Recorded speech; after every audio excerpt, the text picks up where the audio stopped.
Why don't you wait by the kitchen doors? That way the family pictures will stay spotless."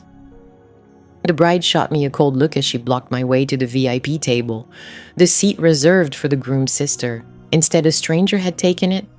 I calmly walked over to the gift table, grabbed my $100,000 check, and said, "No worries, I'll stay out of the spotlight for good." 3 days into their honeymoon, I pressed one key on my laptop and saw 90 missed calls. Later, they realized they'd made a critical error. This is a true account. My name is Angela, and at 34 years old, I'm known in Atlanta as the problem solver. When pro athletes find themselves in hot water or CEOs need a scandal erased, they turn to me. I fix issues that seem impossible, and I've quietly built an empire doing just that. But the one problem I could never fix was my own family. I stood in the lobby of the St. Regis Hotel, wearing a $3,500 Valentino dress I bought myself.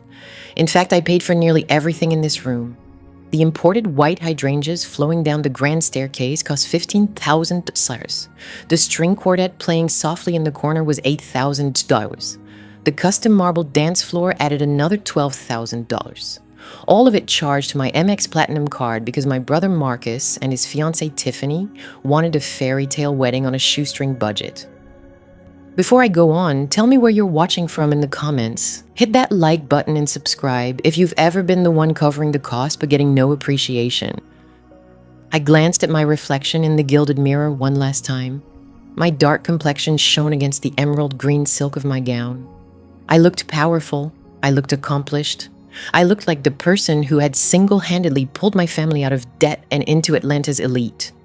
I took a deep breath and walked toward the ballroom doors, expecting to be guided to table 1, the family table right beside the sweetheart stage. That was the plan. That was what we'd agreed on during the 6 months of planning meetings I attended, writing checks while Tiffany pointed at things she couldn't afford. But as I neared the velvet rope guarding the VIP section, Tiffany stepped out from behind a pillar. She looked undeniably breathtaking in a strapless Vera Wang gown that cost more than my first Caravaggio dress. I'd swiped my card 3 months earlier because her credit card was declined at the bridal salon.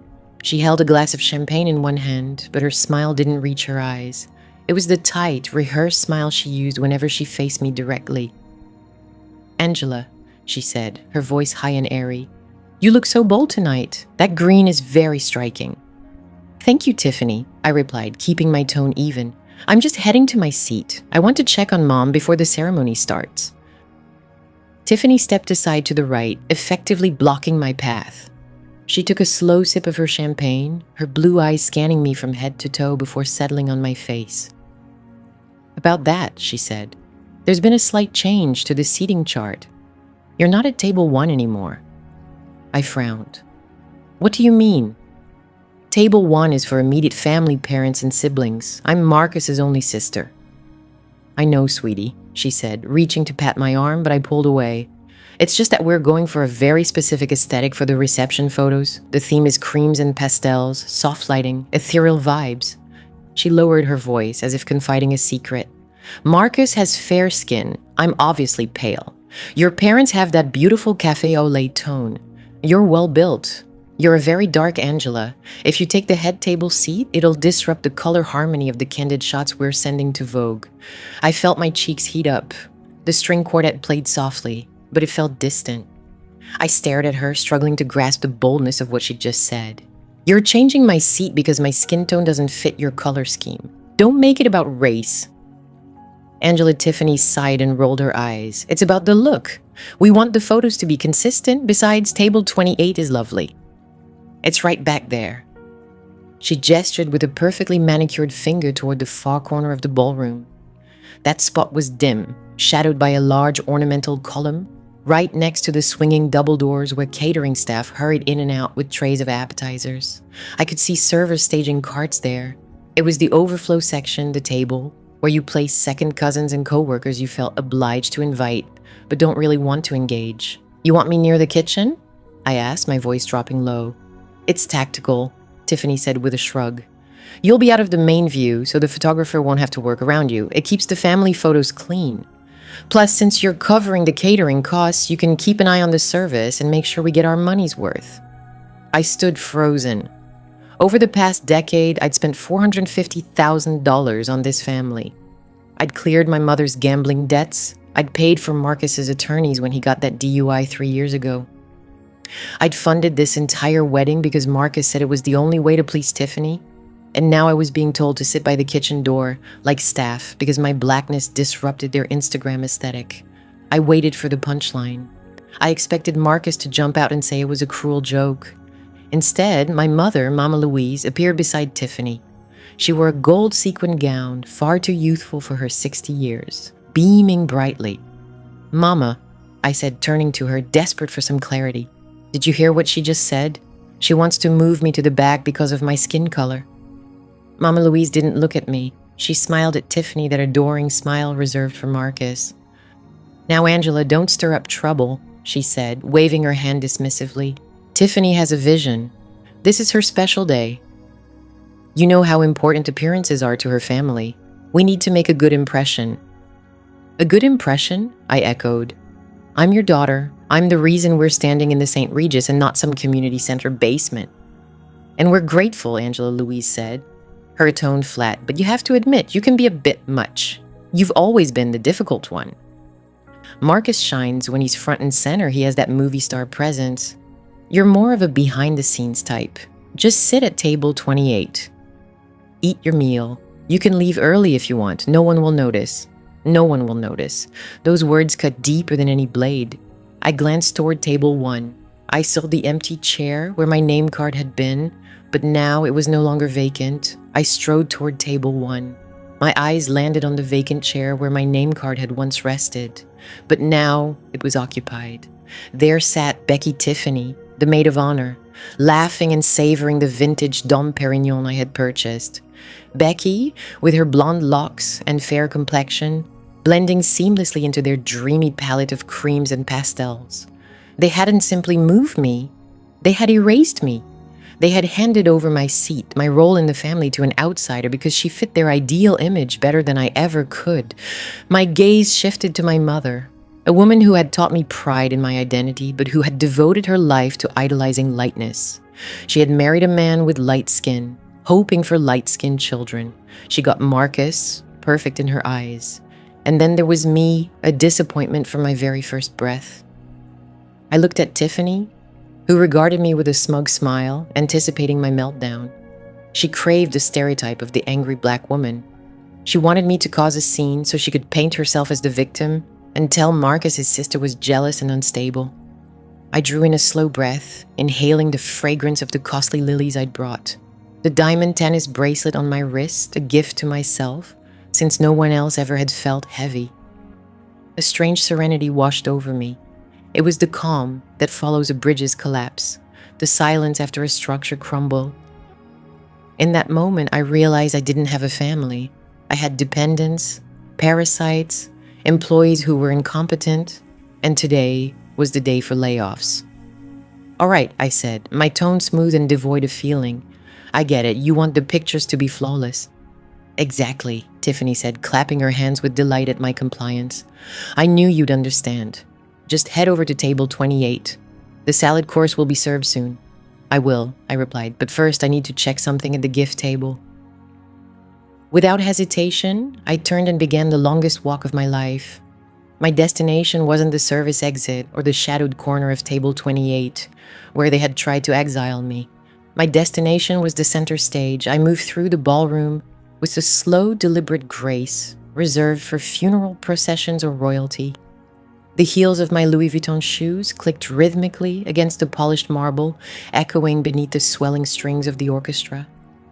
As I passed round tables draped in heavy cream linens, I could feel the eyes of the guests locking onto me.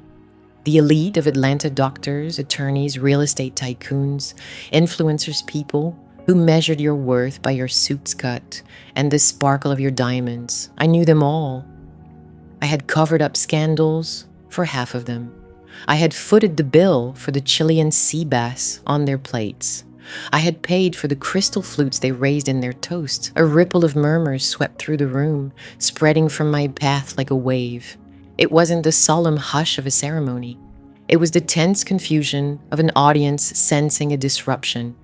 I held my chin high, my face unreadable. Inside, my mind raced, calculating every invoice, every wire transfer, every credit card charge I had made for this family over the past decade, the $50,000 for Marcus's legal defense, the $30,000 to clear Tiffany's credit card debt so she could start fresh in marriage, the medical expenses, the vacations, the cars. It all spun into a vortex of squandered generosity. I passed table 4 where my Auntie Sarah sat. She waved a napkin at me, unaware that a war had just been declared. At table 4, where Auntie Sarah was seated, she waved a napkin at me, completely unaware that an unspoken battle had just begun.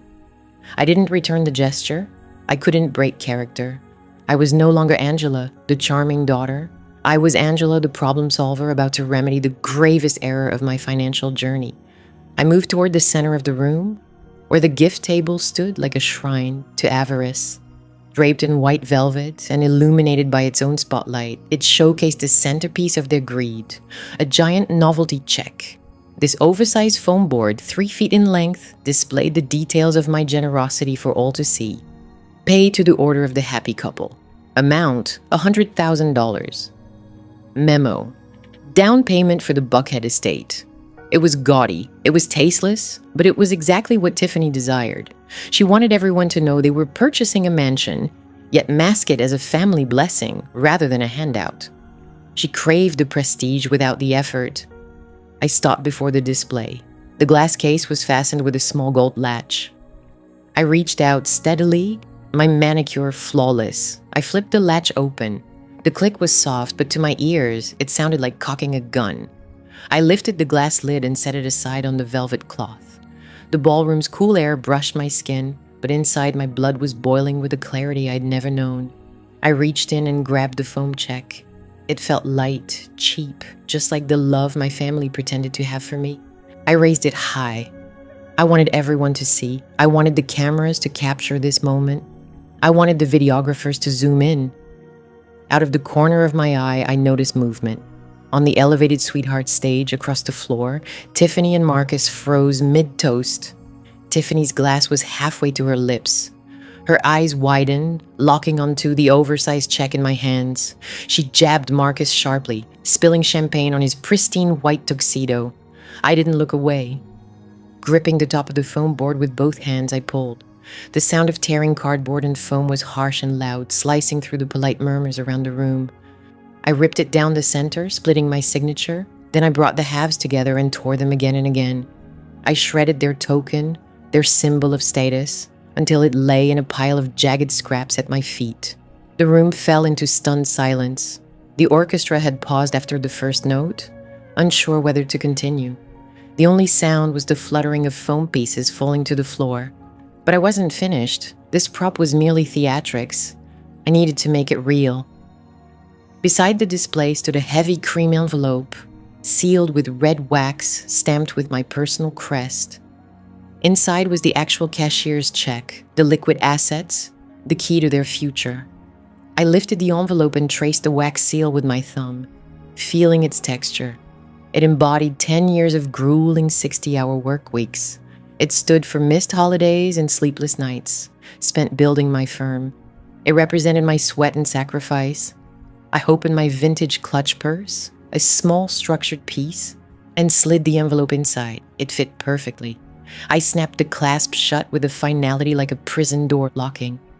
"Angela," the voice hissed, low and furious. I turned to see Marcus storming toward me, having crossed the floor in lightning speed. His face was flushed deep red, stark against his white suit. He rushed toward me, crossing the room with astonishing speed. His face burned a deep crimson, sharply contrasting with his pristine white suit. He appeared frantic, like a man watching his lifeline being severed. When he reached me, he seized my upper arm, his fingers pressing painfully into my skin. He leaned in close, lowering his voice, attempting to preserve the illusion of a joyful family gathering.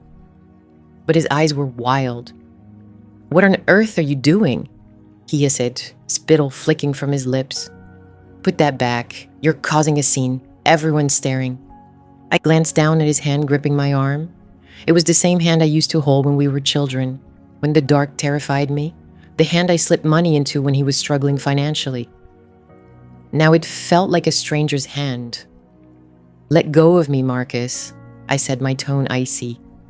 "Or I'll have security escort you out of your own wedding. And since I hired the security, they answer to me." He recoiled slightly but didn't release me. His grip grew firmer. "Angela, stop this. You're drunk. You're jealous. Just put the check back and sit down. We can discuss this tomorrow." "There is no tomorrow," I replied. "There's only now. Tiffany told me to wait by the kitchen door. She said my skin was too dark for her pictures. She said I ruined the vibe." Marcus blinked. He glanced over his shoulder at his new wife, who watched us with pure terror in her eyes. Then he looked back at me. He didn't deny it. He didn't get angry on my behalf. He just seemed irritated. "She's stressed, Angela. She's a bride.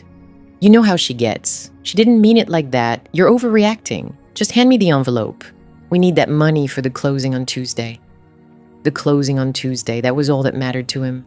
Not my dignity, not the blatant racism from the woman he just promised to love. Just the closing, the house, the cash. I laughed dry and humorless. "You're right, Marcus," I said. "I'm overreacting. I shouldn't make a fuss. I should respect the aesthetic." I pulled my arm free with such force he staggered back. I smoothed the fabric of my Valentino gown, brushing off the invisible stain of his touch. I stepped closer, invading his space until I could see the sweat forming on his forehead. "You want a flawless wedding?" I asked, my voice low and deadly. "You want spotless photos without me spoiling them. You want the fairy tale." I paused, letting the words linger. "Well, brother, I'm giving you exactly what you asked for.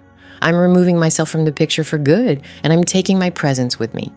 I tapped my clutch, where the $100,000 was safely secured. "Consider this a return to sender." I turned sharply. The crowd parted before me like the Red Sea. I felt their eyes burning into my back. I heard whispers rising like a wave of gossip that would engulf Atlanta by morning. Is she leaving? Did she take the gift back? What did he say to her? I didn't glance left or right. I walked directly toward the main exit. As I passed the head table, I saw Mama Louise clutching her pearls, her face frozen in horror. She wasn't looking at me with concern. She was fixated on the clutch under my arm, mourning the loss of the money, not her daughter.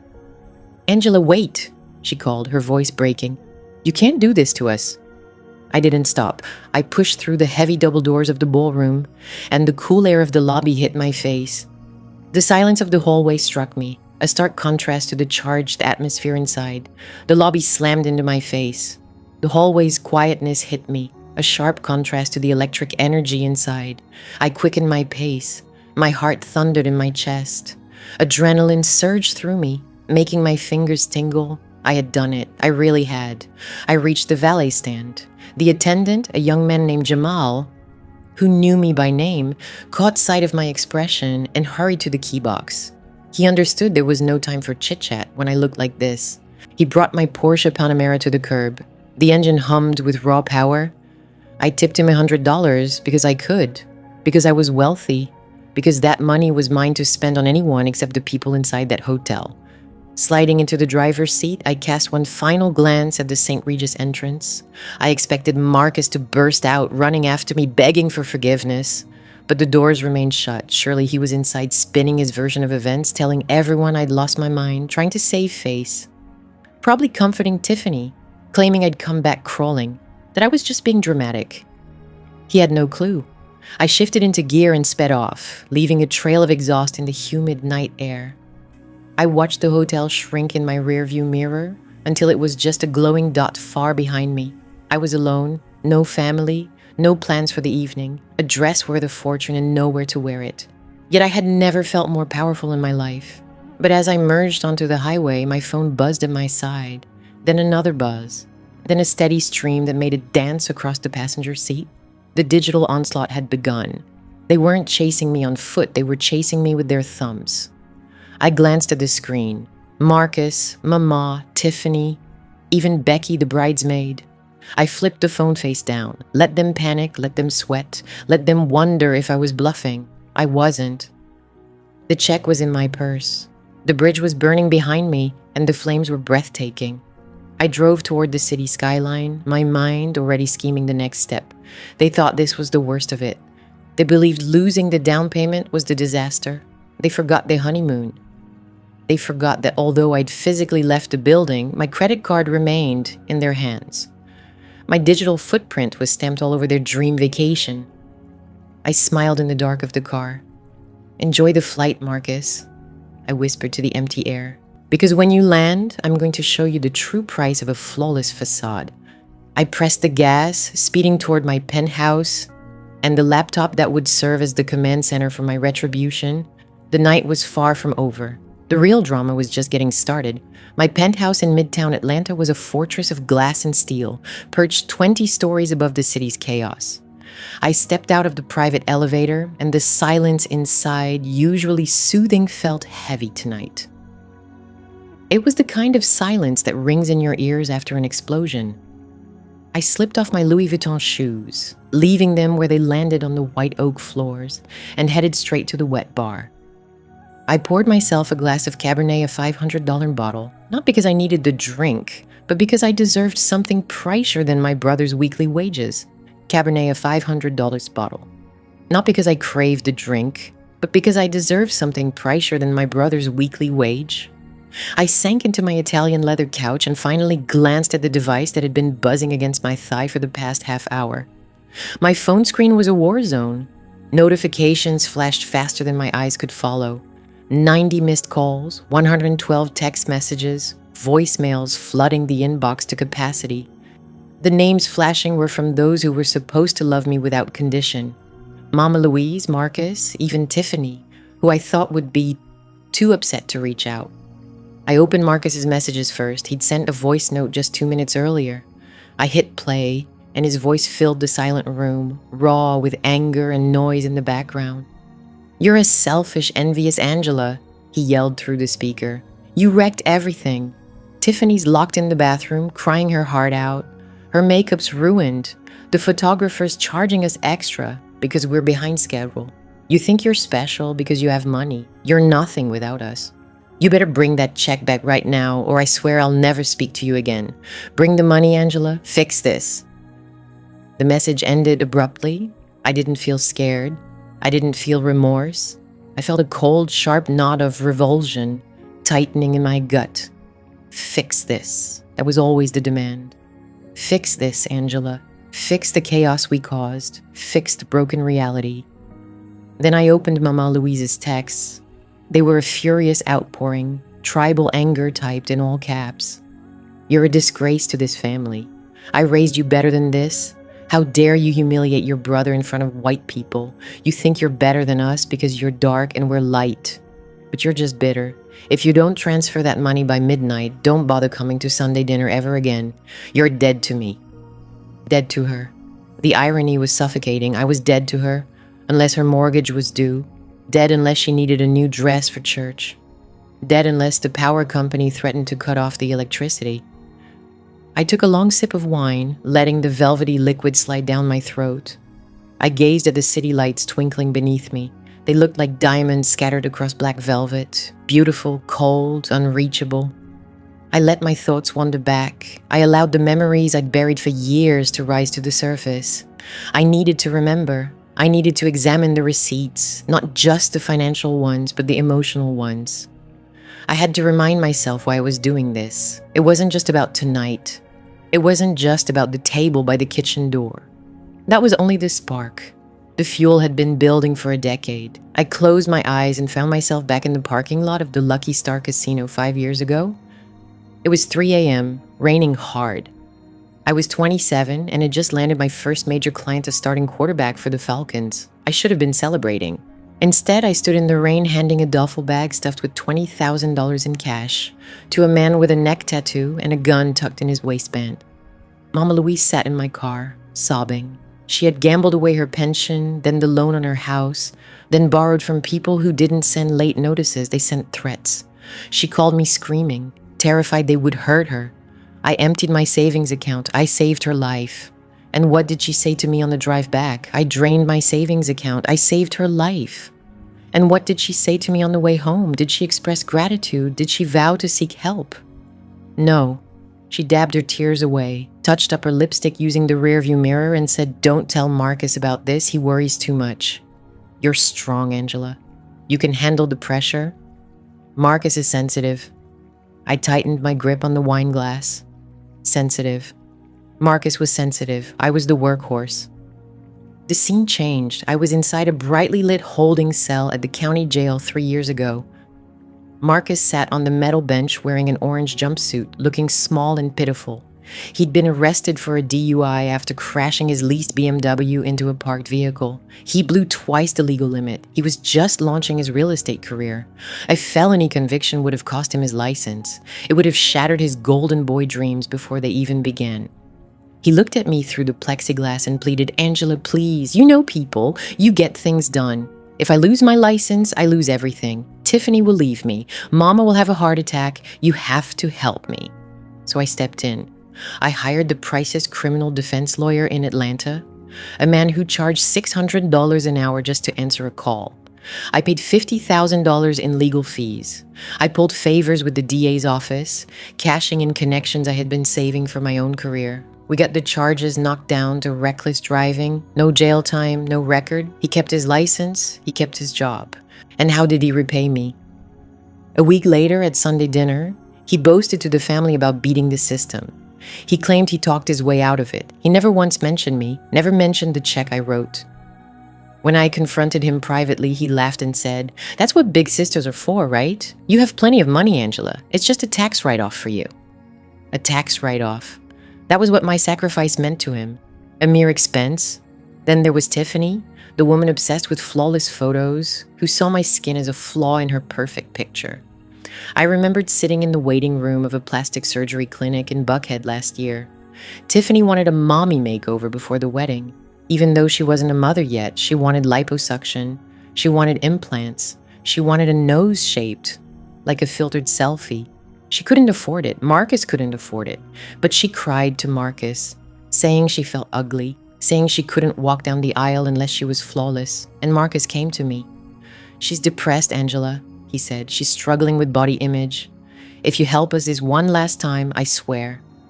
It was for her mental health. I paid the $30,000 bill. I covered the surgery that sculpted the body she now showed off in that $3,500 wedding gown. I paid for the face that sneered at me from wedding photos flooding Instagram. I had bought her confidence. I had bought her beauty, and she used it to look down on me. I pulled up the calculator app on my phone. I began entering numbers, the casino debts, the lawyer fees, the surgery costs, the cars I co-signed and ended up paying off, the vacations I funded, the rent checks I covered when Marcus had a slow month, which was every month. The total on the screen climbed higher and higher. $450,000, almost $500,000. That was the invisible tax I'd paid. The price of belonging to a family that wouldn't even offer me a place at the table. I stared at the figure. It made me sick. I could have bought a second house. I could have invested in a startup. The numbers made me feel sick to my core. I could have purchased a second property. I could have backed a new business venture. I could have explored the globe. Instead, I'd thrown my money into a void, and they still demanded more. They wanted the funds for the house. They felt entitled to it. They genuinely believed my sole purpose was to bankroll their lifestyle. I placed the phone gently on the sleek marble coffee table. The buzzing faded momentarily. The storm had paused, gathering strength.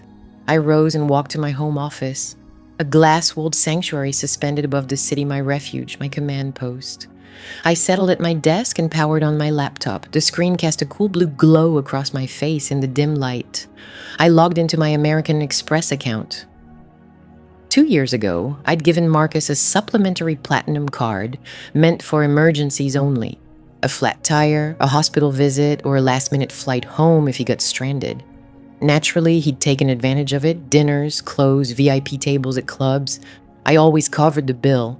I told myself it was okay, I could afford it, and he was family. But tonight was different. Tonight, the rules had shifted. I clicked over to the recent transactions. I expected charges from the wedding, maybe some frantic last-minute vendor payments, but what I saw stopped me cold. At the top was a pending charge from just 20 minutes ago. Qatar Airways, 2 first-class tickets, Atlanta to Doha, Doha to the Maldives, $15,400. I stared, blinking in disbelief. They were at the wedding reception. They were simultaneously yelling at me over text. They were in crisis because they'd lost the down payment for their house. And yet they'd taken a moment away from the chaos to book their honeymoon flights. Using my card. After everything, after I revoked the check, after I walked out, after their insults, they still felt entitled to charge a luxury trip halfway across the world on my credit card. They thought I wouldn't realize, or worse, they thought I'd notice and do nothing. They believed I was so broken, so desperate for their approval, that I'd let them disrespect me and then foot the bill for their getaway to paradise. The sheer nerve was staggering, almost admirable in its shameless audacity. I checked the timestamp. They must have booked it on their phones, sneaking away to the bathroom or huddling in a corner during the cake cutting. They were planning their escape. They knew the house deal was dead, so they blew the budget on this trip instead. They doubled down. They were gambling on my weakness. I leaned back in my ergonomic chair and pressed my fingertips together. A slow, cold smile crept across my lips. They wanted the Maldives. They wanted the overwater villa, the white sands, and turquoise seas. Fine, I'd let them go. I hovered my cursor over the freeze card button.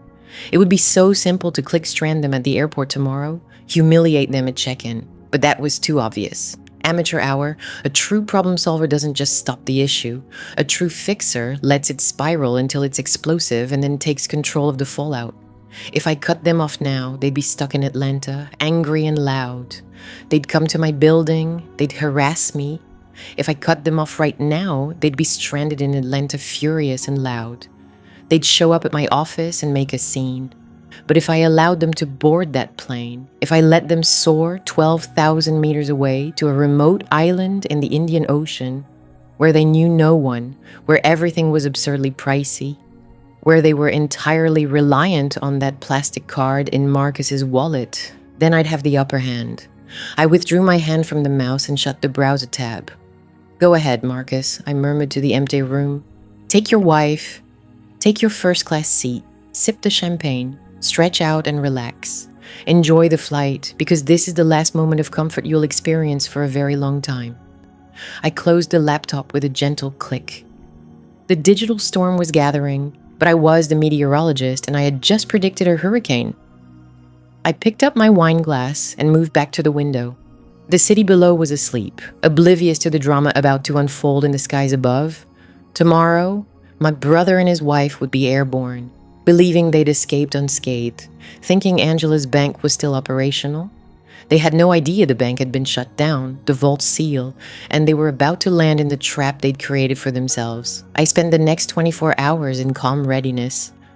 I went to the gym. I replied to emails from my real paying clients. I slept 8 uninterrupted hours, something I hadn't done in months. When morning came, I reached for my phone. It was time to check in on the happy couple. I opened Instagram. I no longer followed Tiffany. I had unfollowed her months ago to keep my peace, but her profile was public. She wanted the world to see her life, so I looked. Her story ring glowed red. I tapped it.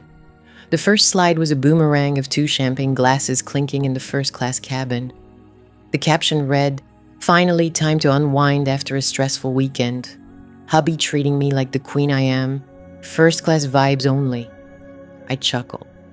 Hubby was treating her with my money. The credit limit on that card was generous, but it wasn't endless, nor was my tolerance.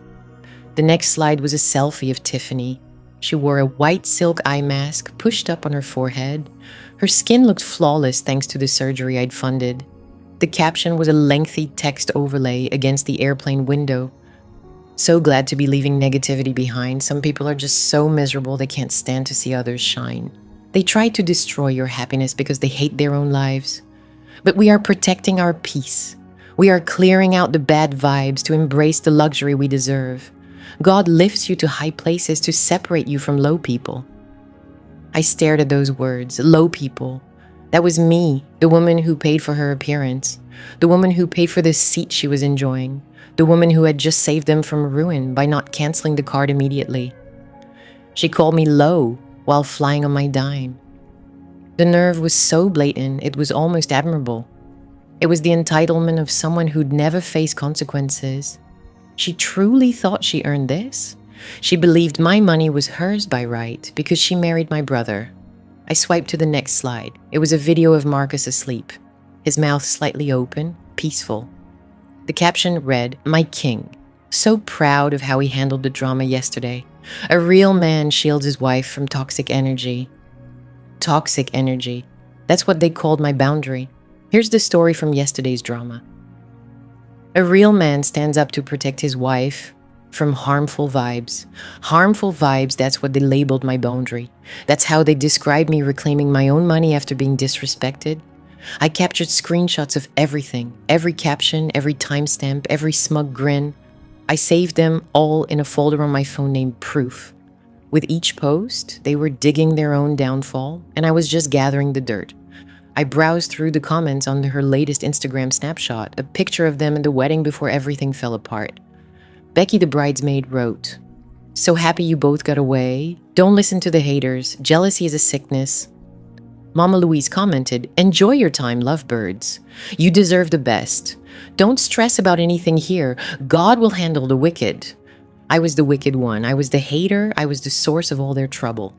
Apparently, I set the phone down. My hands were steady. My heartbeat was calm. I didn't feel pain. I felt determined. They were casting me as the bad guy. Fine. If they wanted a villain, I'd become a supervillain. I checked the time. They had landed in Doha and were on their connecting flight to Malé. They'd touched down in the Maldives in about 4 hours. Then they'd board a seaplane to the resort. I decided to give them one day, just one. I wanted them to check in. I wanted them to unpack. I wanted them to inhale the salty breeze and believe they'd escaped. I waited. The next day, I followed their arrival through Tiffany's Instagram stories. They'd reached the resort, one of those ultra-luxury private island places where villas hover on stilts above crystal-clear water. Tiffany posted a room tour. "Look at this view," she squealed, narrating the video. "We got upgraded to the sunset over water villa with a private pool. Marcus made it happen. He knows I adore sunsets." Marcus didn't make that happen. The Amex Platinum concierge arranged it because the card had a history of high spending my spending history. The nightly rate for that villa was $3,000. I watched as they ordered a floating breakfast, trays of exotic fruits, pastries, and lobster Benedict drifting in their private pool. That was another $500. I watched as they filmed themselves on a private yacht for a sunset cruise, $2,000 more. I saw them head to the spa for a couple's massage with gold, infused oil, another $1,000. They spent money like it was endless, no holding back, no budgeting. Why would they? In their minds, the card was a magic wand. Swipe it, and the experience appeared. They never considered the bill. They never had to. I sat in my Atlanta office, witnessing their getaway unfold live. It looked incredible, like paradise. Luxurious. I did the math in my head, flights, room upgrade, yacht, spa, meals. They'd easily racked up $25,000 in just 2 days. And not a dime of it was theirs. It was time. They were comfortable now, relaxed, feeling secure. They thought I was back in Atlanta, bitter, while they enjoyed the high life. They were mistaken. I opened a new browser tab, signed into the American Express portal again. The pending charges were appearing. St. Regis, Maldives, Qatar Airways, seaplane transfer. I stared at the total balance. It was shocking. I took a deep breath. I thought about the kitchen table. I thought about Mama Louise telling me to stay out of the picture. I thought about Tiffany calling me low people. I recalled Mama Louise warning me to keep out of it. I remembered Tiffany labeling me as low people. I moved my cursor over to the card management tab. I selected the supplementary card linked to Marcus. I clicked on Report Lost or Stolen. A prompt popped up asking if I wanted to freeze the account immediately. I confirmed. Another prompt followed asking if I wanted to cancel all active reservations and bookings tied to the card for security reasons. Again, I clicked yes. The page refreshed and a bold red banner appeared at the top. Card canceled. Fraud alert activated. It was done. The spell was broken. I leaned back, fingers entwined behind my head. Now the waiting began. It was dinner time in the Maldives. They were probably dining at one of the resort's upscale restaurants, perhaps the underwater one where you eat surrounded by sharks. Fitting, I thought. They would finish their meal, the waiter would present the bill, Marcus would reach into his pocket and pull out the heavy metal platinum card. He would flash a confident grin, the grin of a man who believes he owns everything. The waiter would walk away, swipe the card, and then the terminal would beep. I closed my eyes and imagined that sound.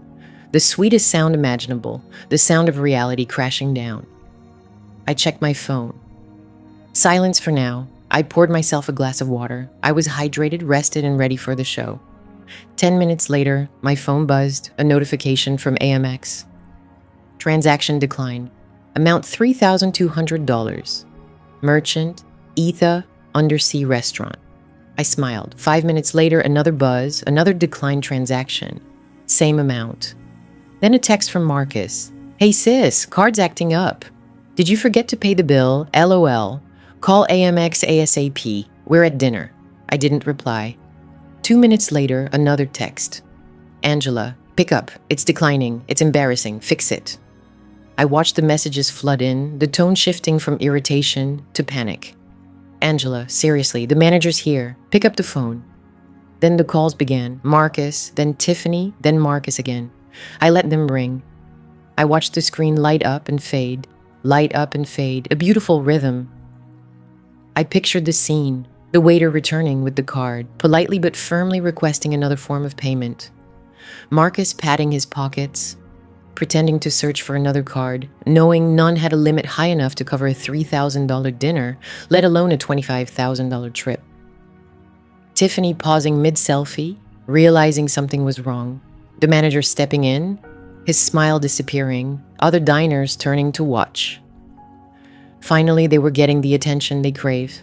They were the center of attention, just not in the way they wanted. I took a sip of water. I wasn't low people. I was the bank, and the bank was closed. I can fix this, Marcus said, standing unsteadily. Just let me call my sister. She handles our finances. It's a misunderstanding. She'll sort it out. You have 30 minutes, the manager said, checking his watch. If the bill isn't paid by then, we'll have to involve local authorities. In the Maldives, theft of services is a serious crime. We will also hold your passports until payment is confirmed. Passports? Tiffany screamed. You can't take our passports. It's standard protocol, madam, the manager replied, unmoved by her tears. Please make your call. He gestured toward 2 security guards who had quietly appeared at the restaurant entrance. Tears streamed down her face. Please make your call, he urged, nodding toward 2 security guards who had silently appeared at the restaurant's entrance. They stood with arms crossed, blocking the way out. Marcus and Tiffany were trapped like fish in a glass aquarium deep beneath the ocean. No cash, no escape, and a $15,000 debt looming over them. Back in Atlanta, my phone began to buzz softly against the marble desk. Then the screen lit up. Marcus's name appeared in bold white letters. I watched it ring, imagining him standing there in his tuxedo, nervous, trembling, clutching the phone desperately. I pictured Tiffany crying nearby, mascara streaks ruining the carefully applied makeup she cared so much about. They were panicked. They were scared. For the first time ever, they faced the consequences I refused to protect them from. They were realizing that without me, they had nothing. The call ended, a voicemail alert appeared. Then it rang again immediately. This time, it was Tiffany. Her name flashed on the screen. I remembered her voice telling me to wait by the kitchen door. I recalled her laughter as she took my seat. I didn't answer. I didn't reject the call either. I simply let it ring. I wanted them to cling to hope. To think perhaps, just maybe, I was busy. Maybe I was in the shower. Maybe I'd pick up on the next ring and rescue them as I always had. I wanted them to keep dialing, to watch the minutes tick down on the manager's ultimatum while the phone kept ringing in an empty room. The vibration shook the desk. It was the sound of their desperation. It was the sound of my freedom. Slowly and deliberately, I turned the phone face down. The silence in my office was complete. The calm was deep. I poured myself another glass of wine. I had 30 minutes before the police would arrive at the Maldives. I wondered if Marcus would be allowed to keep his tuxedo in the holding cell. I took a sip and gazed at the city lights. The performance was unfolding exactly as planned. And the best part? I didn't have to say a word. My silence was the most powerful message I'd ever sent. While my brother was struggling for breath inside a glass cage 5,000 miles away, I sat in my temperature-controlled office in Buckhead, enjoying a perfectly brewed espresso. The sun was fully risen now, casting sharp shadows across my desk. The stillness in the room sharply contrasted with the chaos I knew was erupting at the Maldives, but my job wasn't finished. I had trapped them, but I hadn't yet evicted them. That was the next head of the monster I needed to sever. I picked up my office phone, the landline connected directly to Atlanta's top real estate movers and shakers. I dialed a number I knew by heart. It belonged to David, a luxury broker who'd sold homes to half the Hawks roster, thanks to my recommendations. He was handling the sale of the estate Marcus and Tiffany were supposed to close on in 3 days. David answered on the second ring, his tone smooth and professional. "Angela, good morning. What's the pleasure? I assume you're calling to confirm the wire transfer for Tuesday's closing." I leaned back in my chair, swiveled slightly to look out over the skyline. "Good morning, David. Actually, I have some different news. I need you to pull my file, specifically the guarantor letter and the proof of funds document I signed for Marcus Brooks." "Here's the file. I need you to retrieve the guarantor letter and the proof of funds document I signed for Marcus Brooks." I heard the sound of keys tapping on the other end. "Got it right here, Angela. Everything seems in order. We're just waiting on that $100,000 cashier's check you promised for the down payment. The sellers are anxious to finalize this." "There won't be any check, David," I replied, my tone steady and professional. "I'm officially withdrawing my guarantor status immediately. I'm also revoking the gift letter. The funds in my account are no longer available for this deal." The typing stopped abruptly. Silence filled the line. David understood what this meant. He knew Marcus's credit score hovered in the low 600s. He knew Tiffany carried more debt than income. Without my financial guarantee, this application was nothing more than paper and empty hopes.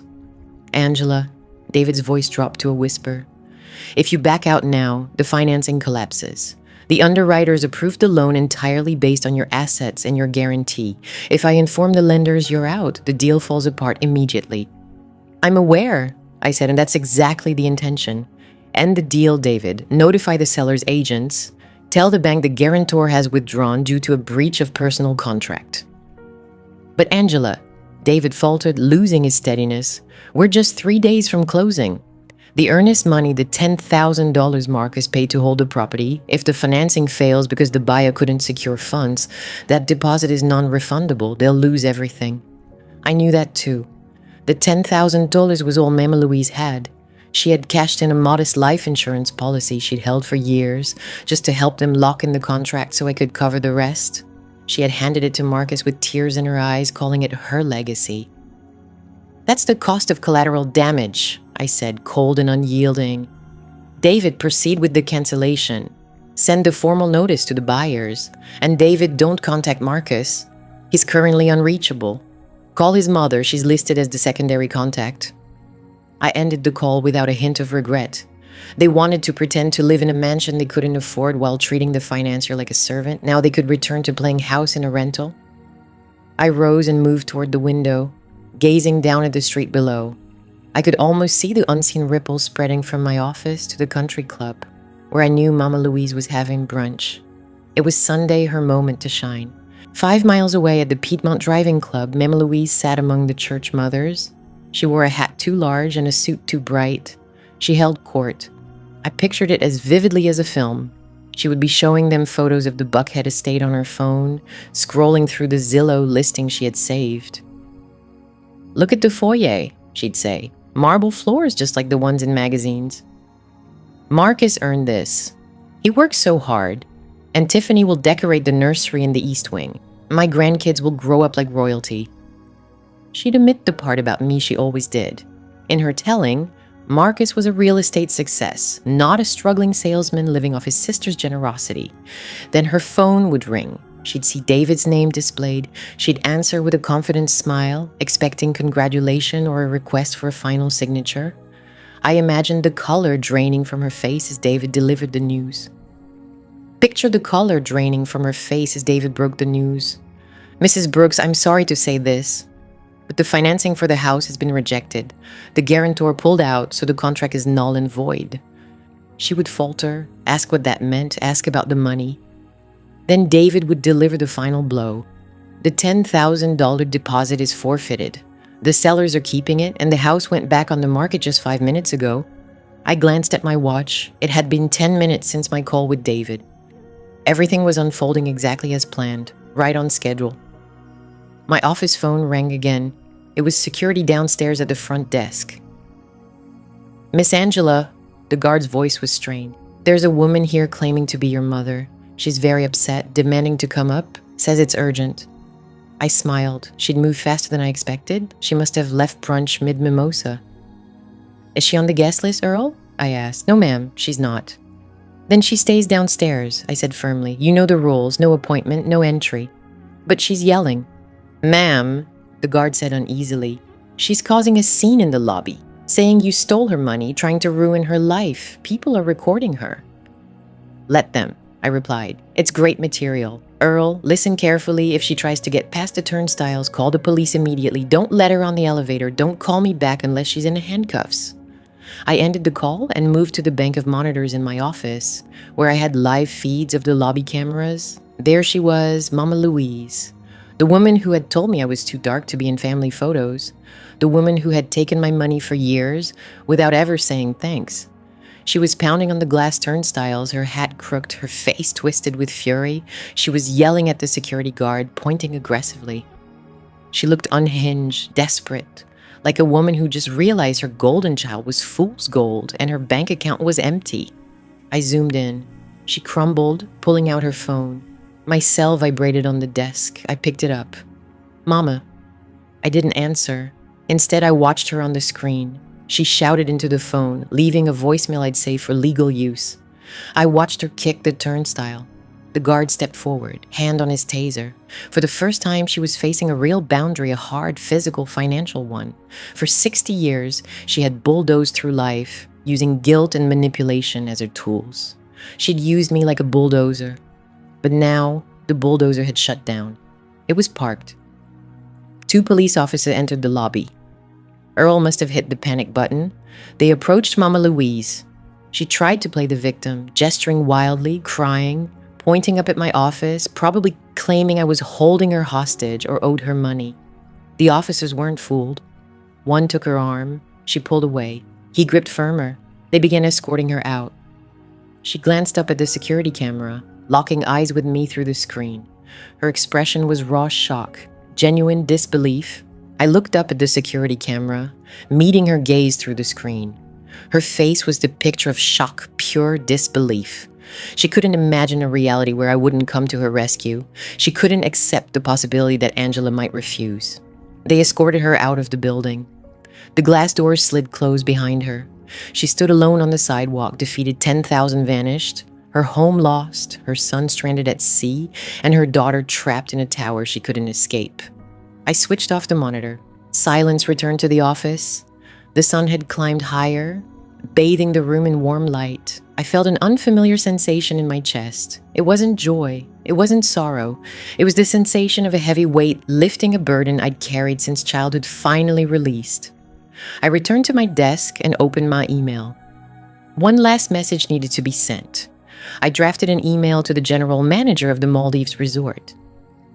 Subject line: Guest alert Marcus Brooks and Tiffany Jenkins. Dear management, I am reaching out to inform you that the guests currently residing in Villa 402 lack the means to settle their outstanding charges. The credit card on file has been reported stolen and is invalid. I strongly suggest you take immediate measures to protect your property. Additionally, I have received information that they may attempt to leave the island without paying the bill. Please consider involving local authorities without delay. Sincerely, a concerned individual. I clicked send. The trap in Atlanta had snapped shut. Mama Louise was out on the street, humiliated and broke. The Maldives trap was closing fast. I grabbed my purse and checked my reflection in the mirror. My makeup remained flawless, my dress still immaculate. I looked like a woman who had just sealed the biggest deal of her life. I stepped out of my office, passing the empty desk of my staff, who would return Monday to a boss finally unburdened. I took the elevator down to the private garage, got into my car, and headed to my own brunch reservation. For the first time in my life, I was about to eat in peace, no phone checks, no crises looming, No worrying if my family approved of my company. I was now sitting at the head of the table, and it was a table for one. I sat bathed in the glow of my computer screens, watching the internet turn against me. It was darkly captivating, like witnessing a car wreck in slow motion. Tiffany had found way in the hotel lobby, where she and Marcus were now being held by security.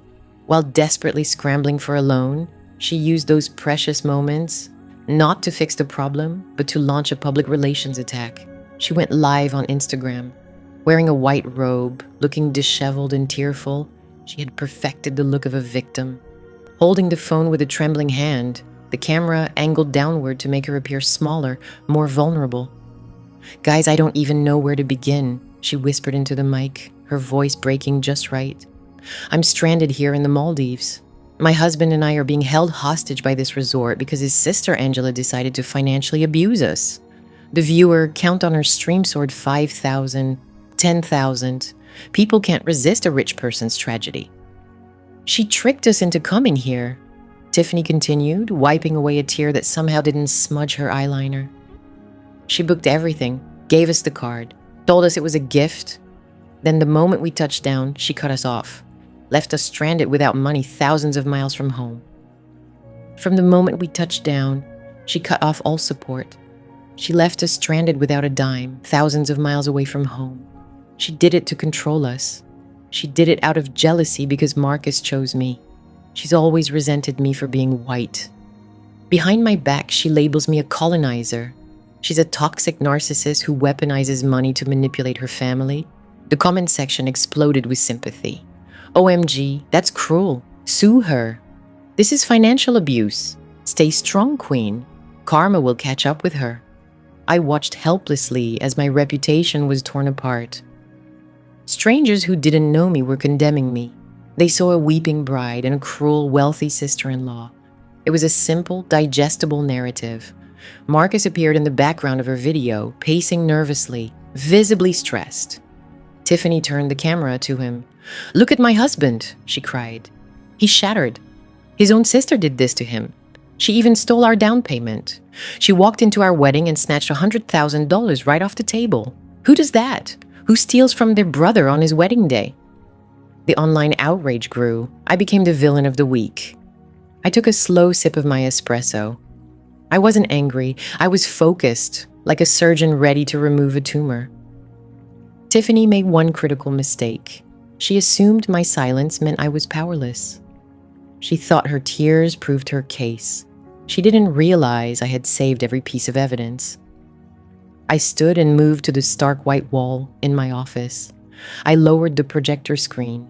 I hooked up my laptop to the high-definition projector I usually use for crisis management with NFL teams.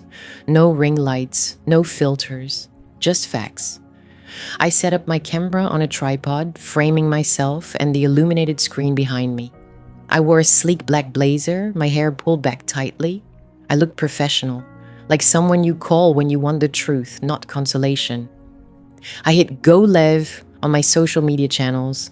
I had a solid following, mostly industry peers and clients. But the algorithm would spread the truth quickly once I started sharing. "Good morning," I said, voice steady and clear. "I'm Angela Brooks. You might know me as the woman my sister-in-law, Tiffany Jenkins Brooks, accuses of financial abuse. I'm not here to cry or ask for sympathy. I'm here to present a forensic audit of a relationship."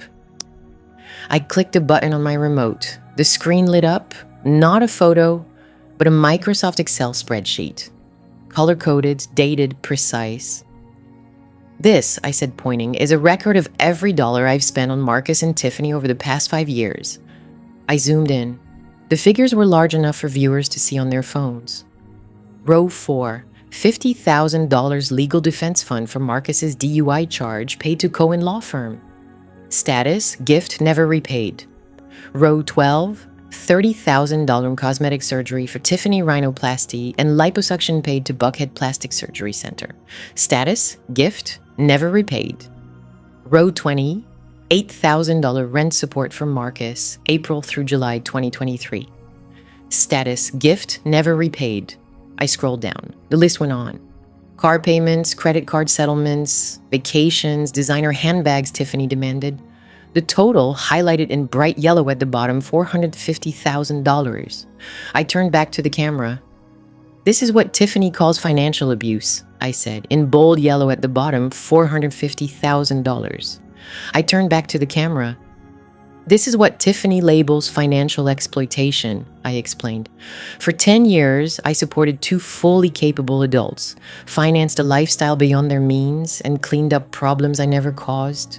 Suddenly, the comments on my stream began to shift. Wait, is this genuine? She kept detailed records, $450,000. That's enough for a house. Wow. She then revealed an Excel spreadsheet. I clicked the remote again. A fresh image showed up, a bank statement. Here's the American Express bill Tiffany is currently sobbing over, I said. The card is under my name. The statement arrives at my home. The funds to pay it come from my business. I highlighted a portion. Look here, the $15,000 charge for honeymoon flights booked at 6:12 p.m. on the wedding night. Despite supposedly being devastated by the chaos I caused, they found time to purchase first-class tickets on my tab. Does that seem like the actions of victims or more like parasites who assumed their host wouldn't fight back? The momentum was shifting. The online world respects proof. The online world respects a woman who's well prepared. But I realized this alone wouldn't suffice. Money was one thing, integrity was another. Tiffany had accused me of hating her because she's white, weaponizing race to gain sympathy. I needed to dismantle that story. One last thing, I said, lowering my voice for emphasis. Tiffany claims I moved my seat at the wedding out of jealousy. She says I'm the one with the issue. I clicked the remote. The screen went dark. An audio waveform appeared. As an experienced crisis manager, I record sound at every event I coordinate. I explain, it's for quality assurance, for liability, and sometimes it's protection against liars. This recording was made at 5:15 p.m. inside the St. Regis Ballroom. The microphone rested on the floral centerpiece at table 1. I pressed play. The audio was crystal clear. The gentle background music of the string quartet was audible, but the voices were crisp. I can't believe she wore that green dress, Tiffany's voice said. She looks like a bug. Then my mother replied, Be kind, Tiffany. She paid for the flowers. Then Tiffany again.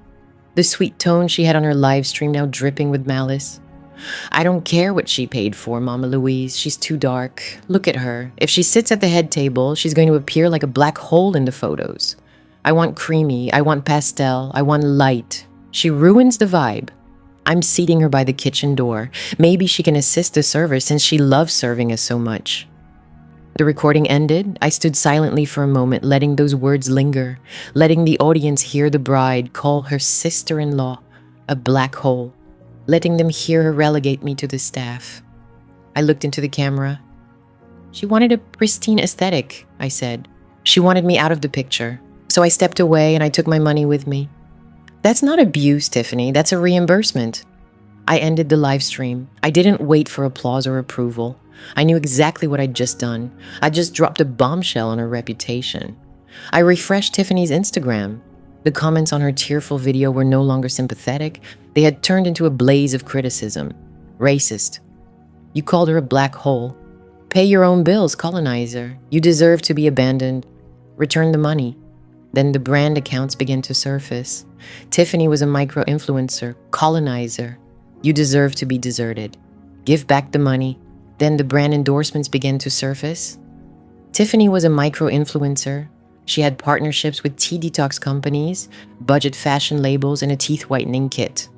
It was her sole source of income beyond what I provided. Atkinlow official responded, We are aware of the audio clip going around. We have zero tolerance for racism. We are terminating our collaboration with Tiffany J. Brooks immediately. Fit Life stated, Our brand embraces inclusivity. We are ending our relationship, Alex Lashko declared. Contract canceled. Kindly remove our link from your profile. It was unfolding live. The digital execution was imminent. Her revenue streams were vanishing before she could even wipe her tears away. She was losing her livelihood while sitting alone in a hotel lobby thousands of miles away, unable to afford Wi-Fi to defend herself. I observed her follower count plummet. 10,000, 20,000. Followers were abandoning her in droves. She was becoming untouchable. I shut my laptop. The projector fan buzzed softly in the silent office. The Excel sheet still glowed on the wall, a testament to my freedom. They wanted to cast me as the villain. They wanted to label me the angry black woman. Well, I was angry. I was black, and I was wealthier than them, smarter than them, and at that moment, the only one with a valid passport and a working credit card. I poured the remaining wine down the drain. I no longer needed it. The taste of triumph was sweet enough. I had cleared my reputation. I had revealed their corruption. Now only the last step remained, the physical eviction. I picked up my phone and dialed the Atlanta Police Department. It was time to address the squatters in my mother's house. The sun that had risen over the Indian Ocean just hours ago was no longer a symbol of paradise for my brother and his new wife. It shone instead as a harsh spotlight on their downfall. Inside the manager's office at the St. Regis Maldives, the air conditioning whirred. But Marcus was sweating through his linen shirt as if he were in a steam room.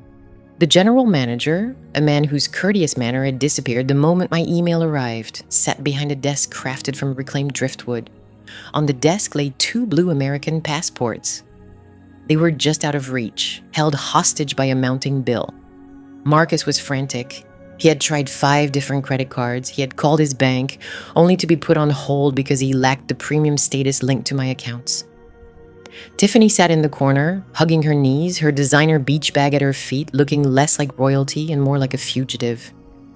The manager made it clear they would not leave the island until the 15 Southwest Dirham $400 debt was paid.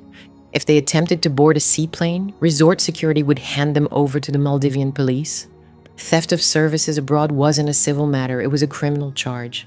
I could clearly imagine Marcus's desperation. He did what he knew best when trapped. He tried to bluff his way out. He unclasped the Rolex Submariner from his wrist. It was a watch he had worn to every family event over the past 2 years, flaunting it whenever he spoke about his real estate deals.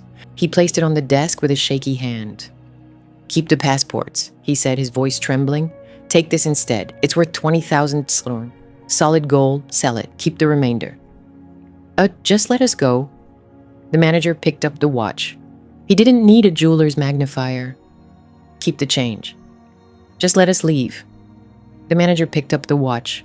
No jeweler's loupe was necessary. He examined it for a few seconds, feeling its heft, watching the second hand glide smoothly. Then he set it down with a sharp bang, like a judge's gavel. "This is a counterfeit of Mr. Brooks's watch," the manager declared, his tone thick with contempt. "A convincing knockoff from Canal Street, perhaps, but a fake all the same. It's worth maybe $300. Don't insult me again. You've got 1 hour to send the money, or I'm calling the cops." Marcus's expression fell apart. The golden boy, the man obsessed with appearances, had just been unmasked as a fraud in front of his wife. Tiffany glanced up at him, and for the first time, her eyes held no admiration, only shock. She had married a man wearing a fake watch and squandering his sister's money. With no other options, Marcus made the dreaded call. He pulled out his phone and dialed a contact saved as investment partner. It wasn't a partner, it was a payday lender in Atlanta, a loan shark operating out of a strip mall barbershop.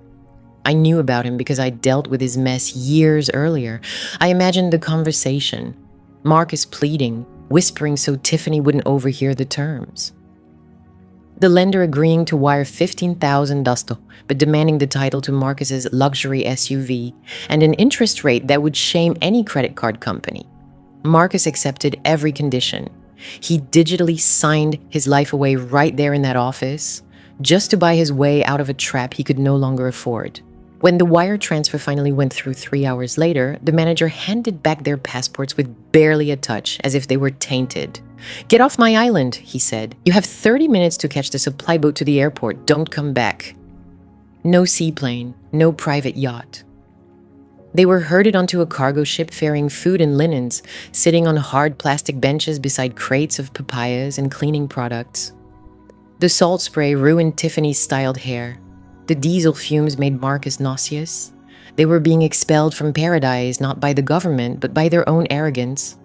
By the time they reached Vanna International Airport, the nightmare was just beginning. They had missed their original first-class flight, the one I had booked and later canceled. stranded in the middle of nowhere, with no tickets and almost no money left from the predatory loan. They were desperate. At the ticket counter, there were no direct flights, no business class seats available for days. The only option was a red-eye through Dubai, followed by a 17-hour economy flight to Atlanta on a discount airline. The fare was $3,000. Marcus's card was declined once again. He had to scrape together the last pennies from his savings, leaving his account empty. They bought the tickets, middle seats, row 48, right next to the bathrooms. As they waited in line to check in, the mood in the terminal began to shift. It started quietly. A teenager 2 rows behind nudged her friend and pointed. Then a woman in a business suit looked up from her phone, stared at Tiffany, then quickly looked back down. The video, my live broadcast, had gone viral. In the hours since I'd exposed them, the clip of Tiffany calling me a black hole and ordering me to stand by the kitchen door had been shared by major celebrity gossip outlets. It was trending on Twitter. It landed on Reddit's front page. Tiffany was no longer just another tourist. Rumor mills were alive with chatter. It was viral on Twitter and dominated Reddit's front page. Tiffany was no longer just an ordinary traveler. She had become known as the kitchen door bride, a symbol of privilege and prejudice. Later, I saw footage captured by a bystander. A group of American visitors recognized them. One young black woman with braided hair stepped out of line and approached Tiffany directly. "Hey," she called out loud enough for everyone in the terminal to hear, "aren't you the girl who needs a clean aesthetic?" Tiffany froze in place. She tried to shield herself behind her sunglasses, but it was futile. "Yeah, that's her," the woman confirmed to the crowd. "That's the one who took her sister-in-law's money and then tried to hide her away." "How does it feel to be at the end of the line now, Tiffany? Does this match your color scheme?" Phones were raised, flashes popped. People recorded them like they were creatures on display. Tiffany began to cry, but no one offered a tissue. Marcus attempted to protect her, but a man shouted, "Hey Marcus, where's the fake Rolex?" The disgrace was absolute. They had spent their lives carefully crafting an image of flawlessness, wealth, and superiority. Now, layer by layer, it was unraveling in a stifling airport terminal, surrounded by strangers who saw through them. They had to endure 45 minutes of jeering and laughter. They couldn't call security because they were the villains. They couldn't call me because I was the mastermind. They boarded the plane with their heads bowed, hiding their faces behind their carry-ons. They passed the first-class cabin where they had sat mere days ago, sipping on my champagne. They passed business class. They walked all the way to the back where the air was stuffy and seats didn't recline. As they shoved their bags into the overhead compartment, Marcus glanced at Tiffany. He was perspiring, his shirt stained, his eyes bloodshot. He looked like a man who had aged a decade in a single day. He reached out to hold her hand, seeking some form of comfort, some connection. Tiffany pulled away abruptly. She stared at him with a mix of disgust and rage, colder than the air conditioning. "Don't touch me," she snapped. They settled into the cramped seats, knees pressing against the plastic trays before them. The plane taxied to the runway. There was no escape. They were trapped in a metal cylinder for 20 hours with nothing but their disgrace and each other. The flight became a pressure cooker. At 30,000 feet somewhere over the Atlantic, the silence finally shattered. It began as a whisper, a sharp breath in, then escalated to a heated argument the flight attendants couldn't ignore. "This is your fault," Tiffany spat, her voice cutting through the engine's hum. "You told me she would pay. You said she was easy to manipulate. You claimed Angela always made things right. She's my sister." Marcus fired back, his voice breaking. "She was supposed to help. How was I to know she'd snap?" "She didn't snap, Marcus. She woke up," Tiffany screamed, ignoring the passengers turning to watch. "She woke up and realized you're a parasite. And now, because of you, I'm the most despised woman in America. My brand is ruined. My sponsors have abandoned me. I have nothing." "You have me," Marcus murmured, but even to himself it sounded weak. "I don't want you," Tiffany yelled. "I wanted the mansion. I wanted the lifestyle. I wanted the husband who could afford a genuine watch." Tiffany yelled, "I wanted the mansion. I craved a lifestyle. I wanted a husband who could actually afford a genuine watch. You're a broke real estate agent drowning in debt. You deceived me. You claimed you had money, but it was never yours. It was hers. The passengers nearby weren't even pretending to sleep. They were watching, munching on pretzels, riveted by the unraveling of a marriage that had barely lasted a week. "You're the one who shifted her seat," Marcus shouted, rising in the aisle. "You're the one who called her a black hole. If you had just let her sit at table 1, we'd be in a water villa right now. We'd have the cash. We'd have the house. Your pride cost us everything. My pride." Tiffany laughed, a manic sound that bordered on hysteria. "My pride. You're the one who's been living off your sister's generosity for 10 years. You're a child, Marcus. A 34-year-old child playing dress-up in your big sister's clothes, and now mommy's cut you off and you're terrified." "Please sit down, sir," a flight attendant ordered, stepping into the aisle. "You're disturbing the flight." Marcus sank back into his seat, defeated. He gazed out the window at the dark ocean below, realizing he was returning to a life that no longer existed. Their apartment lease expired in 2 days because they believed they were moving into the Buckhead mansion. They had no home, no money, no standing. And beside him was a woman who didn't love him. She loved the access he provided, and that access had been revoked. Tiffany pulled a blanket over her head, hiding from him, from the passengers, from the world, but she couldn't hide from reality. She had gambled on her beauty and privilege, and lost to a woman who played a longer, smarter game. I sat in my penthouse, tracking their flight on my iPad. I watched them cross the ocean, drawing closer to Atlanta. I poured the last of the wine into my glass. "Welcome home," I whispered. "I hope you packed heavy, because the baggage you're bringing back will be hard to bear." I closed the tracking app. The final chapter awaited them on the ground. They thought losing the vacation was the punishment. They thought the humiliation was the cost. They forgot about Mama Louise. They forgot about the house they assumed they could crash in. They forgot that while they were airborne, I had been working on the ground, securing the last piece of my freedom. I picked up the file on my desk, the deed to the family home, the eviction notice, the restraining orders. The flight was landing in 2 hours. I needed to get dressed. I wanted to look my best when I met them at the door, not to welcome them in, but to lock them out. The sun that had risen over the Indian Ocean just hours ago was no longer a symbol of paradise for my brother and his new wife. It was a spotlight on their downfall. Inside the manager's office at the St. Regis Maldives, the air conditioning hummed, but Marcus was sweating through his linen shirt as if he stood in a sauna. The general manager, whose polite demeanor vanished the moment my email landed in his inbox, sat behind a desk made of reclaimed driftwood. On the desk lay 2 blue American passports just out of reach, held hostage by a bill that was growing by the minute. Marcus was desperate. He had tried 5 different credit cards. He called his bank, only to be placed on hold because he lacked the high priority status that came with my accounts. He reached out to his bank, only to be placed on hold because he lacked the premium status linked to my accounts. Tiffany curled up in the corner, clutching her knees, her luxury beach bag resting at her feet, looking less like royalty and more like a runaway. The manager had made it crystal clear. They wouldn't be allowed off the island until the $15,400 debt was paid in full. If they attempted to board a seaplane, resort security would hand them over to Maldivian law enforcement. Using services without payment in a foreign land wasn't a simple civil matter, it was a criminal offense. I could vividly see Marcus's panic. Cornered, he did what he always did. He tried to bluff his way out. He unfastened the Rolex Submariner from his wristwatch he'd proudly worn to every family event for the past 2 years, flashing it whenever he bragged about his real estate deals. With a shaky hand, he laid it on the desk. "Keep the passports," he stammered. "Take this instead. It's worth $20,000. Solid gold. Sell it. Keep whatever's left. Just please let us go." The manager picked up the watch. He didn't need a jeweler's magnifier.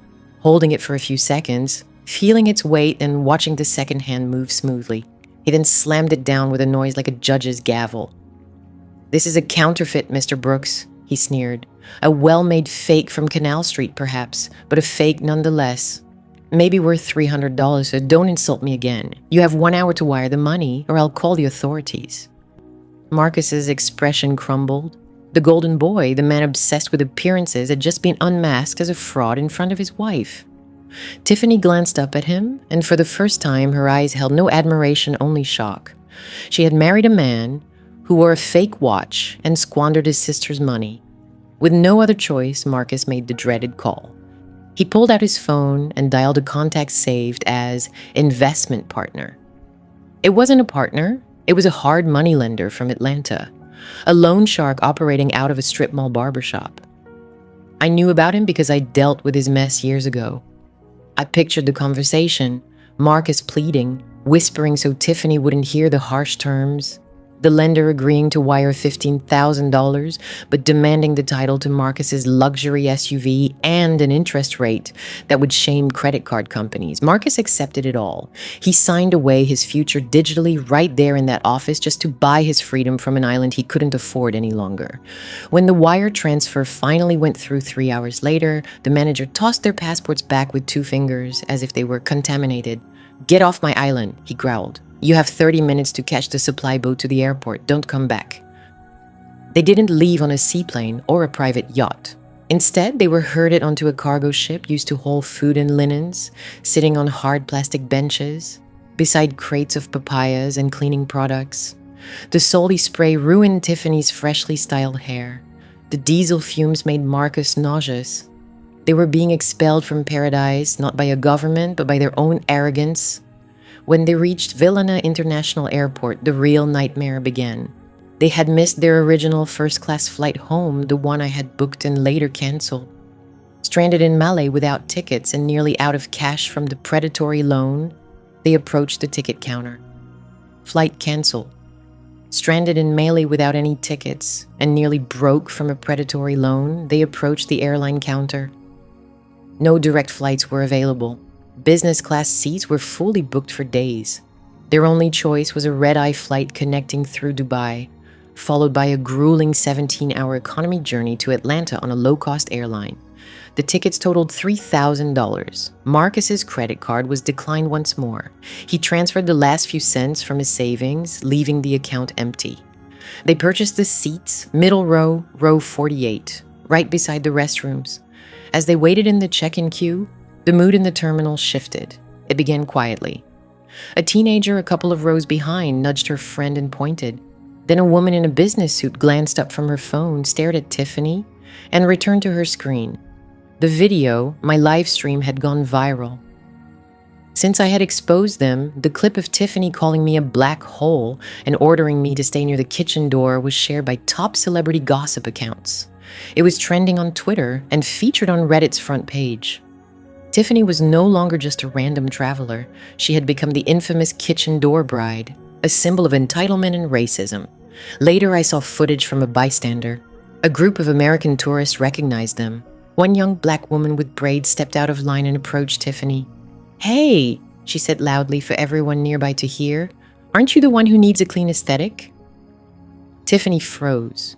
She tried to hide behind her sunglasses, but there was nowhere to hide. "That's her," the woman continued, turning to the crowd. "The one who took her sister-in-law's money and then tried to hide her in the shadows. How does it feel to be at the back of the line now, Tiffany? Does this match your color palette?" Phones were raised, cameras flashed.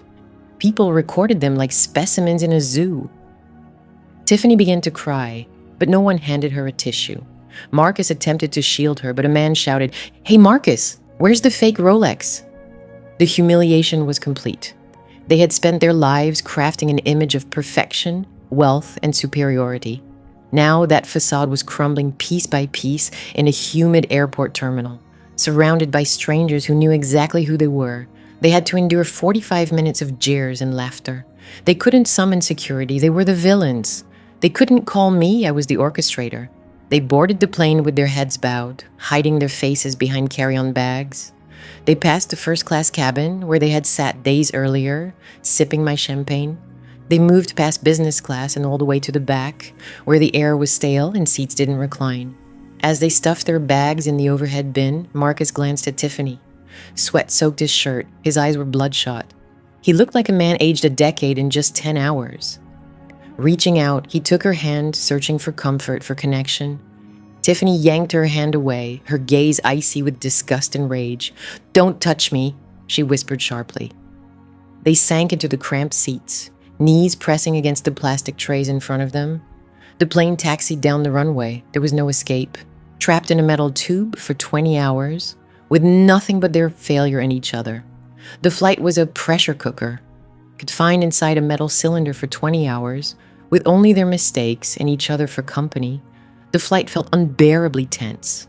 Somewhere above the Atlantic Ocean at 30,000 feet, the silence between them finally broke. It began as a quiet murmur, a sharp gasp, then erupted into a heated argument that the flight attendants couldn't overlook. "This is all your fault," Tiffany hissed, her voice rising above the hum of the engines. "You promised she'd pay. You said she was easy to manipulate. You claimed Angela always sorted things out." "She's my sister," Marcus shot back, his voice trembling. "She was supposed to be on our side. How could I have known she'd snap?" "She didn't snap, Marcus. She woke up," Tiffany screamed, ignoring the curious stares of nearby passengers. "She realized you're a parasite, and now, because of you, I'm the most despised woman in America. My brand is ruined. My sponsors have fled. I'm left with nothing."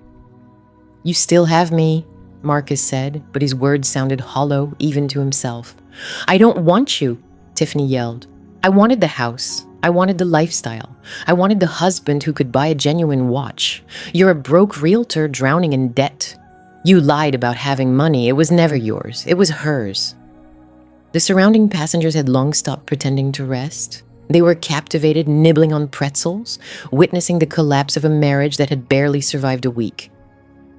"You're the one who switched her seat," Marcus shouted, standing abruptly in the aisle. "You called her a black hole. If you'd just let her sit at table 1, we'd be in a water villa right now. We'd have the money, the house. Your pride cost us everything. My pride." Tiffany laughed a wild, almost hysterical sound. "My pride? You've been living off your sister's generosity for 10 years. You're a child, Marcus. A grown man playing dress-up in his big sister's clothes, and now mommy's cut you off and you're terrified." "Please take your seat, sir," a flight attendant ordered, appearing in the aisle. "You're disturbing other passengers." Marcus sank back down, defeated. He gazed out at the dark ocean below and realized he was returning to a life that no longer existed. Their apartment lease ended in 2 days, assuming they'd move into the Buckhead mansion. Now they had no home, no money, no reputation. Beside him sat a woman who didn't love him. She loved the access he provided, and that access had been revoked. Tiffany pulled a blanket over her head, shielding herself from him, the other passengers, and the world. But she couldn't hide from reality. She had bet everything on her beauty and privilege, and lost to a woman who played a longer, smarter game. I sat in my penthouse, tracking their flight on my iPad. I watched them cross the ocean, drawing closer to Atlanta.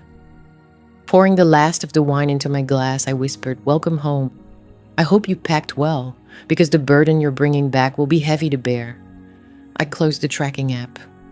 The final scene awaited them on the ground. They thought losing the vacation was the punishment. They believed the humiliation was the cost. They forgot about Mama Louise. They forgot the house they planned to crash at. They forgot that while they were airborne, I had been hard at work below securing the last piece of my freedom. They overlooked the fact that while they were soaring above, I had been toiling relentlessly below locking, down the final fragment of my independence. I grabbed the folder resting on my desk, the title to the family estate, the eviction notice, the restraining orders. The plane was touching down in less than 2 hours. I needed to change. I wanted to present myself impeccably when confronting them at the doorstep. Not to invite them in, but to bar their entry. The taxi ride from the airport to the residence in Cascade Heights was quiet, permeated by the scent of stale cigarettes and despair. Marcus and Tiffany had pulled their last bits of money to pay the driver, since their ride apps remained inaccessible. The house sat atop a hill, a brick colonial, that had stood as a symbol of the Brooks family's prestige for 3 decades. It was where Mama Louise held sway, judged the neighbors, and raised her favorite son to believe he was royalty. They dragged their luggage up the driveway, the wheels rattling loudly in the muggy Atlanta evening. Tiffany appeared like a specter, her luxury vacation attire wrinkled and stained from the journey. Marcus resembled a man marching toward the gallows, clinging to hope for a pardon that would never arrive. They reached the front porch, and Marcus knocked forcefully on the door. He didn't have his key. He'd lost it somewhere between the Maldives and customs in Dubai. The door swung open. Mama Louise stood there, clad in her bathrobe, hair in rollers without the wig she usually wore for guests.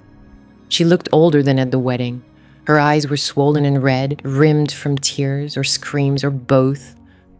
When she saw them, relief washed over her face, but quickly shifted to frantic urgency.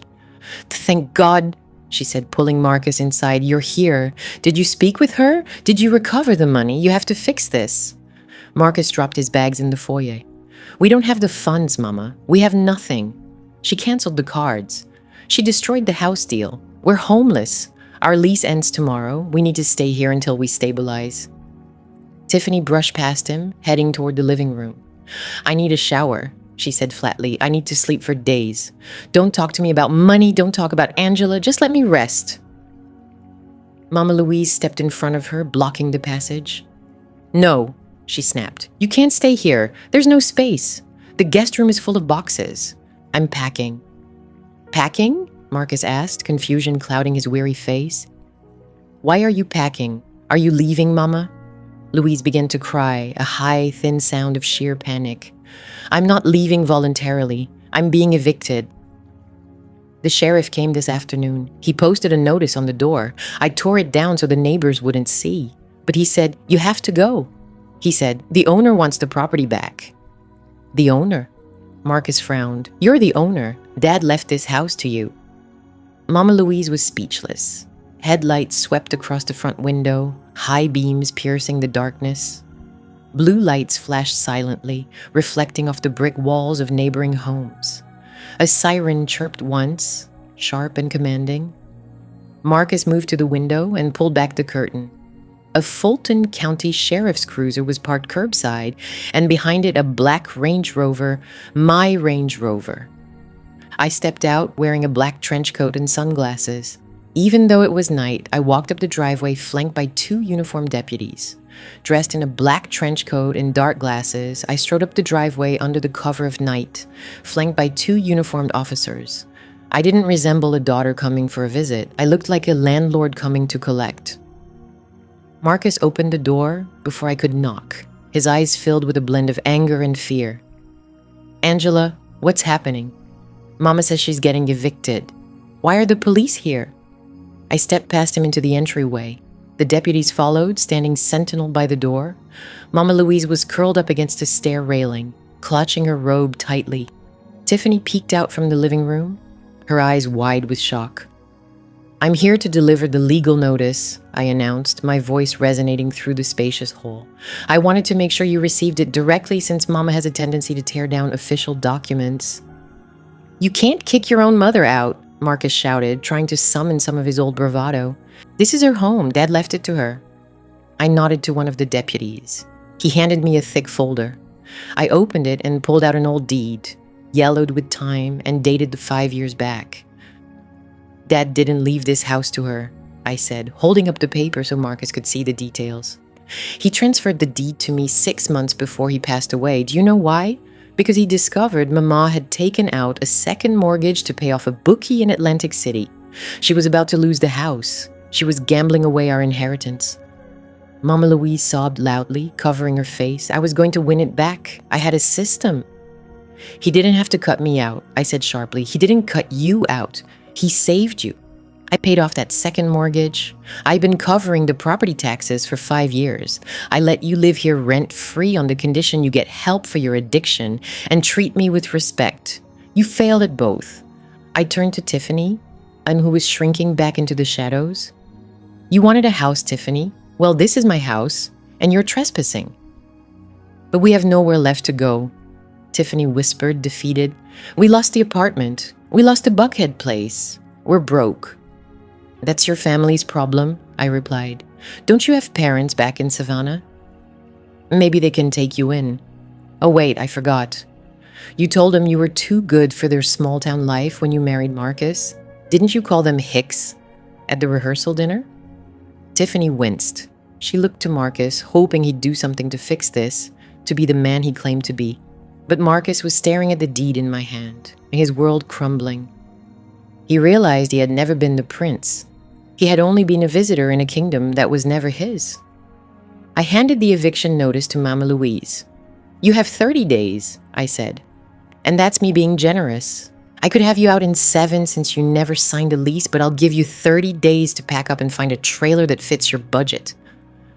Angela, please, Marcus, please, he pleaded, dropping to his knees. It was a pitiful sight, the golden child begging on the floor. I was unmoved. You can't do this. We're family. I looked down at him. I felt nothing. No sorrow, no anger, just a deep, hollow emptiness. Family doesn't make you wait by the kitchen door, I said. Family doesn't steal your credit card. Family doesn't lie about who owns the roof over your head. You all enjoyed the fruits of my work while treating me like the help. Well, the help is done, and the landlord has arrived. I turned to the deputies. They treated me like a servant. Well, the servant's duties are finished, and the landlord has arrived. I faced the deputies. Officer, ensure they fully grasp the eviction terms. If they cause any damage before leaving, take them into custody. Yes, ma'am, the deputy replied, tipping his hat. I turned and stepped out the door. I didn't glance back at my mother, crying on the staircase. I ignored my brother, kneeling on the floor. I walked to my car, got inside, and drove away. The flashing blue lights of the police cruiser gleamed in my rearview mirror, signaling the close of a chapter. Half a year later, I found myself seated at a cafe on L Avenue in Paris, gazing out at the Eiffel Tower. The autumn breeze was sharp, carrying scents of roasted chestnuts and fine perfume. I sipped my drink and checked my watch. In 20 minutes, I had an appointment with the head of a prestigious fashion house who needed a scandal involving their star designer quietly erased. It was $1 million deal, and I was the only one they trusted to manage it. My phone vibrated on the white linen. Not an emergency, just a message from my Atlanta property manager. Final inspection done. The Cascade Heights house is empty. Cleaners are inside. The tenants left a mess, but the building is intact. It's listed for sale as requested. Offers already exceed asking price. I smiled and replied, sell it. Deposit the proceeds into the trust fund for my future children, the ones who will never know Marcus or Louise. I opened another app, the one I used to monitor the fallout I'd left behind. It was a guilty indulgence, a way to make sure the fire still smoldered. Tiffany and Marcus had lasted 2 months post-eviction. Poverty's pressure had tarnished their image. Tiffany filed for divorce, citing irreconcilable differences, lawyer code for he's broke. She moved back to her parents' home in Savannah, working the front desk at a local gym, trying to reshape her image on TikTok as a survivor of toxic in-laws. The comment sections remained battlegrounds, a daily reminder of the slammed kitchen door. Marcus had hit rock bottom. His barely used real estate license had expired. Now he was driving for Amazon Flex and picking up late shifts at a downtown bar. I knew because he delivered a package to my penthouse concierge last week. The doorman told me Marcus had asked if I was home. Following my strict orders, the doorman replied, Miss Brooks no longer resides here. She had moved up to a higher floor, while Mama Louise lived in a modest one-bedroom at a state-subsidized senior facility. Clean and safe, but small. No guest rooms, no grand staircase to descend. She'd lost her audience. The church ladies stopped visiting once the truth about the gambling debt surfaced. She was left alone with her wig collection and memories of when she believed she was above me. I closed the app. I didn't need to watch them anymore. They were just shadows now, fading into the background of a life they could no longer touch. My phone rang again. An unfamiliar Atlanta number appeared. I stared at it. My thumb hovered over decline. I knew who it was. Marcus. Today was his birthday. He probably thought enough time had passed. He probably expected a card, a check, or a message from me. He likely assumed enough time had gone by. He probably expected a card, a check, or some kind of message from me. He likely held onto the belief that blood ties outweighed everything else, despite the very waters I had submerged them in. I grabbed the phone, pressed the side button to mute the ringing, then navigated to settings and selected block caller. Raising my eyes, I admired the Eiffel Tower, sparkling against the dust sky. I inhaled deeply, filling my lungs with air flavored with freedom and triumph. They wanted me to vanish. They wanted me diminished. They wanted me confined to my place. Now I was everywhere and they were nowhere. I finished my wine, left a generous $50 tip on the table, and stepped out onto Avenue Montaigne. The City of Lights awaited me, And this time, I wasn't lingering by the doorway, I was commanding the room. The most important takeaway here is that respect can be purchased from those determined to misunderstand your worth. Angela's story illustrates that family is shaped by actions, not genetics. For years, she paid the black tax, exchanging her success for mere scraps of affection, only to be dismissed when she didn't fit their mold. True freedom arrives when you stop chasing approval from those who view you only as a means to an end. Establishing boundaries isn't harsh, it's essential for survival. Sometimes the only path to peace is to burn the bridge behind you and bask in the glow of your newfound liberty. If you've ever had to distance yourself from toxic family to reclaim your peace, tap that like button and subscribe for more stories where justice is finally served.